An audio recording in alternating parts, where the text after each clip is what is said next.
Now let's try to find the value of x right here. Now let's identify this kung what kind of polygon is it. And this is the pentagon because it has 5 sides. This 1, 2, 3, 4, and 5. So meron tayong 5 sides of this. So since 5 sides, therefore this is a pentagon. So 5 sides, and this is the pentagon. Now kunin natin yung sum measure of the interior of the pentagon. Kunin natin na interior niya. So the formula, finding the interior, is the n minus 2 times 180 degrees. The value of n is 5, so we have 5 minus 2 times 180 degrees. 5 minus 2 is 3, then 180 degrees. So 180 degrees times 3, 0, 8 times 2 is 24, then 3 times 1 is 3, plus 2 is 5, so we have 540 degrees. So therefore, ang total ng interior angles nito ay 540 degrees.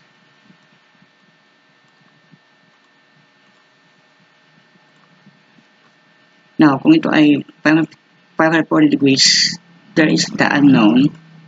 Wala ditong measure. Ano? So the measure of this angle. Now, hanapin muna natin yung measure niya. Okay, this is 540 degrees. And find the unknown of this. So, take a look. Ito ay nag-form ng linear pair. At this one, nag-form din siya ng linear pair. Linear pair is 180 degrees and form siya ng supplementary. So therefore, ang total kasi nito ay 180 degrees. Ang total din nito ay 180 degrees.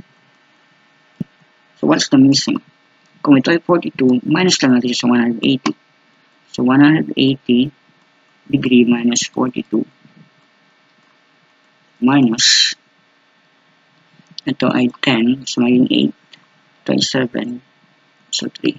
The answer is 138 degrees. So therefore, this is 138 degrees. Another one, this one is 180 degrees minus 80. So then 0, 0, so 100 degrees. So meron tayong 100 degrees this one. So kompleto na ang ating data. Now, hanapin na natin yung value ng x. So ito ay 540 degrees. Ito ay 138. And this one is 100 degrees. Now let's say that this is the angle 1, this is the angle 2, this is the angle 3, this is the angle 4, this is the angle 5. Now the measure of this is 540 degrees. Now let's see that angle 1 plus angle 2, measure of angle 2, measure of angle 3, then measure ng angle 4, then measure ng angle 5 ay 540 degrees. Measure of angle 1 is 100 degrees plus measure of angle 2 is 110 degrees. Measure of angle 3 is finding the value of x. Measure of angle 4 is 138 degrees. And measure of angle 5 is 2x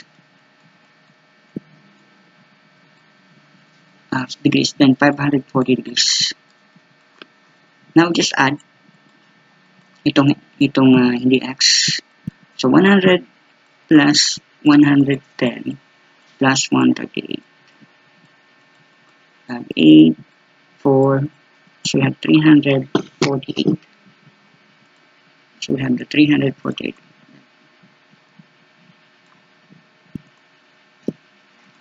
So 348 plus x plus 2x is 3x equals 540 degrees.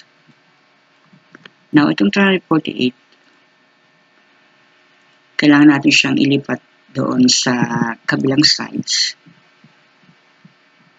Kasi we are looking the value of x, kailangan si x lang po nandito. Now, 348, ang negative inverse ng 348 is negative 348. This is positive, become negative.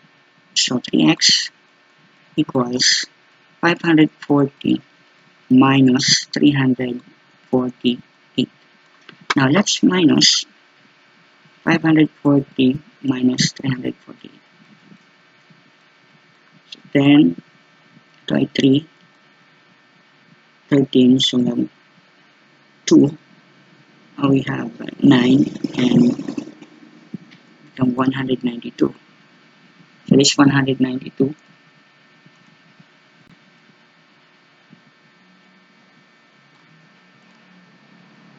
So, become 3x equals 192. 10, 14, then 8. So, divided by 3, find the value of x. Then 192 divided by 3, we have how many 3s? 1 is going to be, how many 90s? 3 is 6. 6 times is 18. Then, so therefore, there's 4. So 64 degrees.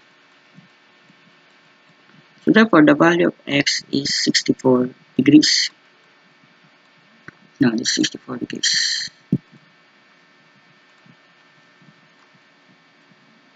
64 degrees. So therefore, ito ay 64 degrees. Now, ano kaya to? 2. So 64 times 2 have 8 and 12. So therefore, this is 128 degrees. 128 degrees. Now, kung ayusin natin, this is 64 degrees. This is 128.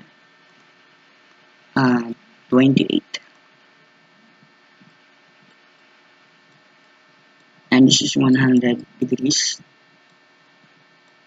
Another one is 138